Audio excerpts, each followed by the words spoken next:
and I'm giving the call to the member for Lyons. Thank you, Deputy Speaker. Well, it sure is a nice change to see this government come to the table on renewable energy, but isn't the timing just perfect? Just days out from Glasgow, and we're seeing this government do what it does best, turning up late to the party. And what a party it's turned out to be. We've got the mad bloke with the big hat. We've got the bloke who's asleep most of the time. We've got the woman who doesn't know how she ended up where she is. And we've got the grinning cat who disappears when it's convenient to him. What a party it is, Deputy Speaker. We're seeing the member for Hinkler, the anti-renewables minister, back in Cabinet in the same week the Prime Minister flies to Glasgow to tell world leaders he's serious about net zero and climate action. Fantastic. Great move. Well done. We're seeing the member for Mallee boldly declare on the ABC that wind farms don't work at night. We shouldn't be surprised. The Prime Minister set the example when he said 3 years ago that promoting electric vehicle use across Australia would end the weekend. And now the same Prime Minister is spruiking net zero and spruiking electric vehicles. And now we have these bills before the House, bills that Labor has been calling on the government to bring forward for so long. Deputy Speaker, Labor will support these bills. Of course we will, because Labor has always recognised the immense potential of renewables. We haven't had to be dragged to it. We know that renewables are better for the environment, but that they also offer terrific opportunities for the economy, and especially in our regions. And that's particularly the case when it comes to offshore electricity. Around the world, more than 35 gigawatts of offshore wind capacity are now in operation. This global output is expected to reach 80 gigawatts by 2030 and 2,000 gigawatts by 2050. For perspective, Australia's entire national energy market is currently around 55 gigawatts. Deputy Speaker, tapping into this wind farm resource offshore is essential, and we have the capacity to do so. Right now, there's more than a dozen offshore wind proposals in Australia. These promise enormous generation capacity and tens of thousands of jobs in the construction phase. Further, harnessing these proposals would create thousands of ongoing jobs and garner billions of dollars in investment. Deputy Speaker, I've often spoken in this place of the need to reinvest in Australian maritime industry. The near death of our maritime sector is a national disgrace. Well, we will need ships and we will need crews to run maintenance workers to and from the turbines. So an added benefit of these bills may well be a much needed breath of life for our struggling maritime sector. Most of these offshore wind proposals are alongside traditional energy regions due to their strong connections to the electricity grid and other advantages. So offshore wind would therefore benefit the workers and communities who are otherwise most impacted by the global energy transition. But due to the absence of a regulatory framework, offshore wind and other offshore renewables are not currently permitted in Australia. So we have billions of dollars on our doorstep, but the government's inaction on renewable energy has been leaving Australians in the lurch. It is regrettable that the government has caused such delays.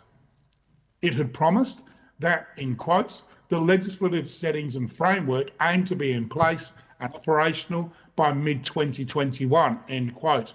Well, here we are at the end of 2021 and we're only now debating these bills. And by the end of last week, one of the three bills necessary for these settings to take effect had not even been listed on the notice paper. That was rectified this week, but it's yet another last-minute fix, half-baked and late. Pretty on brand for this government. We'll hear a lot of talk. After all, this government specialises in announcements, but once again, the delivery just hasn't been there. The fact is, this government is unable to grasp the full suite of opportunities offered by stronger climate action because at its heart, down there in its guts, it really doesn't believe it. every step of progress has been tortured. You won't hear this government talking enthusiastically about batteries, electric vehicles, pumped hydro, offshore wind, all the technologies available for massive deployment right now. Industry and unions get it. The National Farmers, the Red Meat Council, Farmers for Climate Action, the Business Council, trade unions, they're all on board. All these groups know that the economy, industry, jobs are better off with strong, clear climate action policies and not the Mad Hatter's food fight that passes for coalition climate policy. It is only Labor that offers that clarity for investment and for the nation. This government spent 8 long years spruiking dishonest scare campaigns that have sought to divide Australians and weaponise climate change. It's cost Australia time that can never be recovered, and it's lost the trust of millions of Australians out there in regional Australia who are scared of the change that is coming. Deputy Speaker, we need to catch up quickly, and investing in offshore renewables puts us in the fast lane. All Australians, and Tasmanians in particular, will benefit from long-term investment in offshore renewables. And Tasmania has been leading the way for nearly a century. Around 90% of my state's electricity generation is from renewable resources, about 10% of it from the wind and most of it from hydroelectrics. And that delivers baseload and peaking electricity for Tasmania's major industrials, small businesses and households, and because of a link to the mainland, we're also providing power to mainland customers. So Tasmania should very much be at the forefront of this renewable push. Modelling from the Business Council of Australia shows we could create $89 billion in new trade by 2040 and create 395,000 jobs through investment in clean energy exports. It's yet another important contribution highlighting the opportunities available to Australia in a decarbonising economy, but only if we seize them. And that means broader action now, not squabbling over whether climate change is real, as we continue to see from those opposite. Every month, let alone year, counts in this next decade. We don't need a pamphlet from the Prime Minister, we need a policy. We don't need slogans, we need actions and outcomes.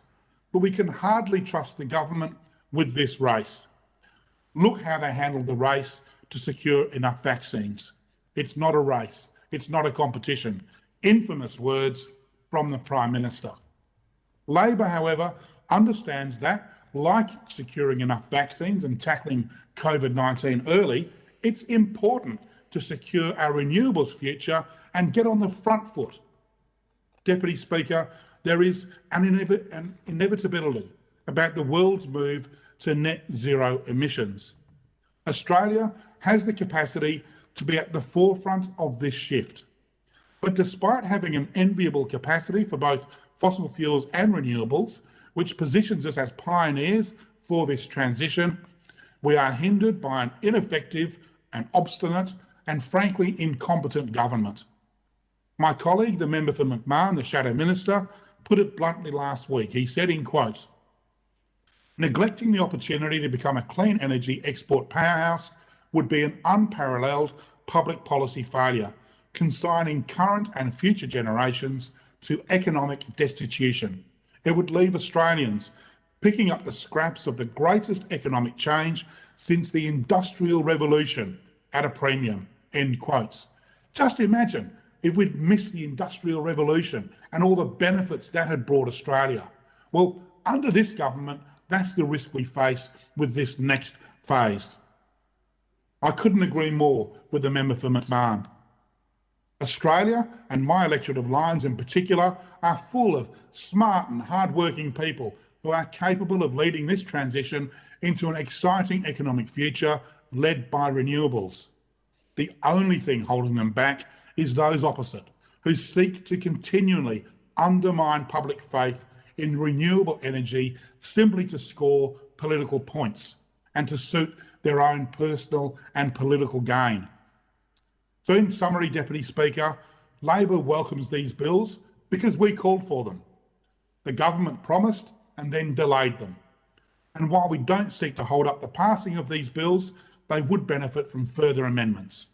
Business needs certainty and swiftness. Workers need proper workplace safety frameworks, and opportunities for local communities and workers need to be considered and included. The future's here, Deputy Speaker. We just need to grasp it. Thank you.